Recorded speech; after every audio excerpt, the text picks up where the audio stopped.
All right, here we're joined with Geoff Holmes, who just passed his PMP. Super excited for you, Geoff. How are you feeling? Relieved. I bet.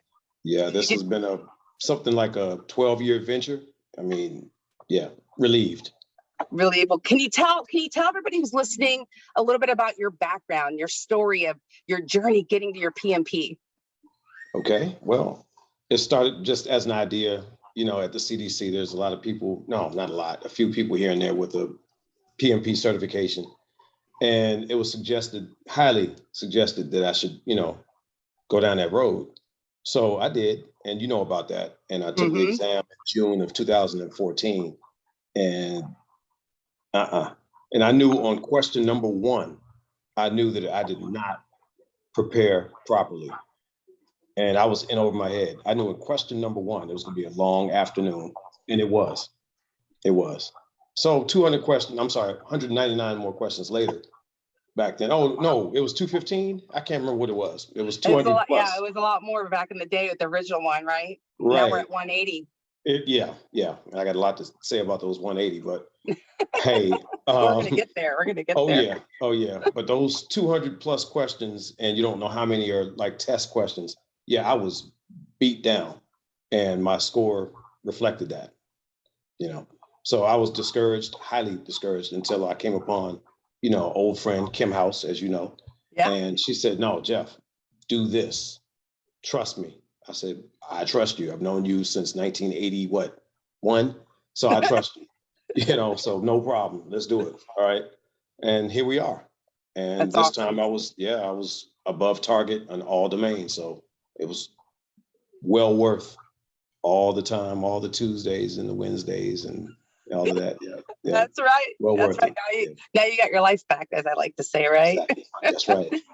So speaking of all those Wednesdays and all those Tuesdays and starting with the program, how long did you study for the new PMP exam? Like if you sat back and looked at it and you started the program, how long before you actually took the test? And then how much time do you think you actually put in each week? Okay, at least 1 hour per day, including Tuesdays and Wednesdays.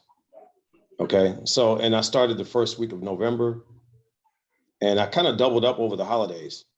So yeah, all of November, all of December, and then most of January. I didn't look at too much, Thursday night like you suggested. I did peek. I was doing the flashcards. That's good. I'm good with that. All right. I sat at Ted's Montana Grill, and I just was going through them. It worked. Yeah. So whatever that is, hours wise, it took a while. All of November, all of December, all of January. And it took me that long because it was a confidence thing. If you took the old exam, Kelly, Oh, I know. Yeah. And I'm glad you guys know. I think most of you know nothing about that. Good. Yeah. Good. It's cool. It could be soul crushing, couldn't it, Geoff? It was. It was all rote memorization. Dittos. Oh my gosh. Whew. Yep. Yeah, those dittos. Oof. And, This was totally different. The best thing Scott ever taught me was just focus on the outputs, because the output's going to lead to an input. That was the best advice he gave me. Okay. Fair enough. Yeah. He's right. So what kind of challenges did you face during your PMP exam prep?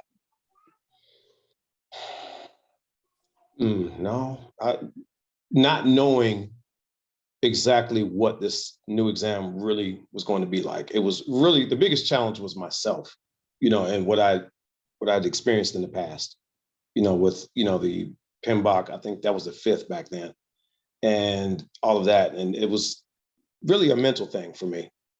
I couldn't really fathom how this would be any different. I just remembered those questions of yesteryear, and it kind of got to me.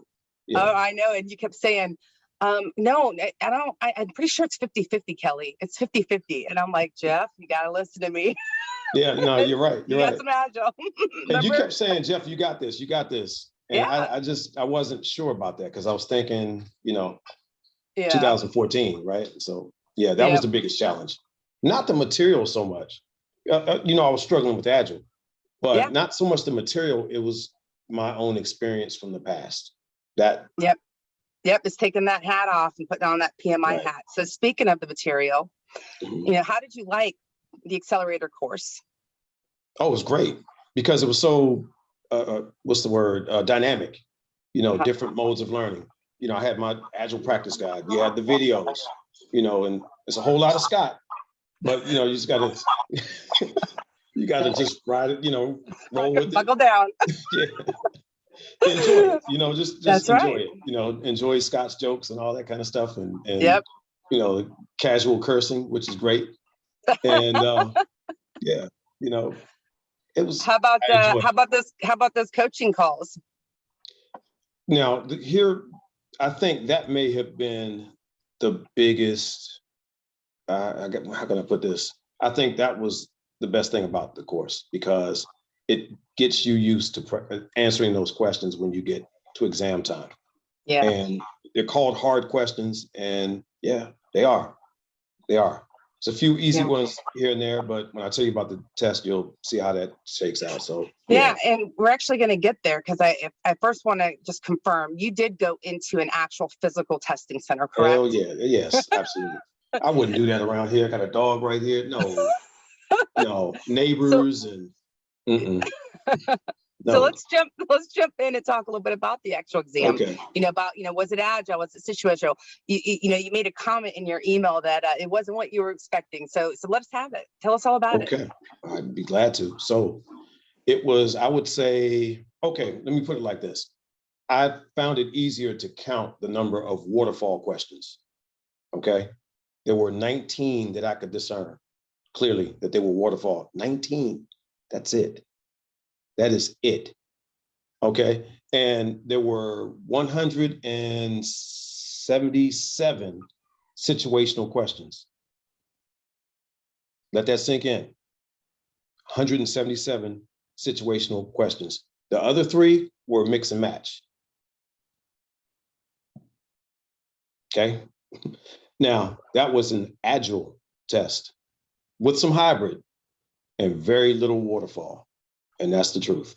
And that was the argument you and I had all along in class. You kept saying, well, it's 50-50. And I'm like, Geoff? No, Scott said it was 50-50. I'm like, okay. Geoff, I know, but my students are coming back. And they're telling me, it's not. You're right. It's completely pivoted, right?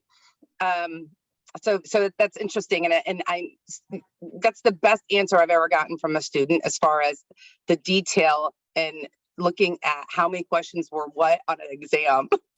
Oh yeah. Yeah. I kept track. I had to use that little scratch pad for something. Did you have time left over? Quite a bit. Yeah. I had about 40 minutes left over. Okay. Yep. Wow. Yeah. And there was a young lady that was sitting a couple booths down from me. She finished in just over 2 hours. And I knew she was taking the PMP because we talked as we were checking in. Mm-hmm. And yeah, she finished just over 2 hours, which was a little discouraging because I'm sitting there going through these questions like, what? I'm on question like 99 and she's walking out and cheering and she's skipping out, pregnant and all. And I'm like, what the hell? Okay. And I'm like halfway through the exam. Okay. So, but it was all right. Do you have any tips for the future PMP candidates, especially your fellow students here that are on our meeting tonight? Yes, be comfortable and proficient with waterfall, but really, really, really know agile because they mean that. Apparently, that's the way the world's going. So yeah, get into your agile for real. Okay, all right. How about exam tips?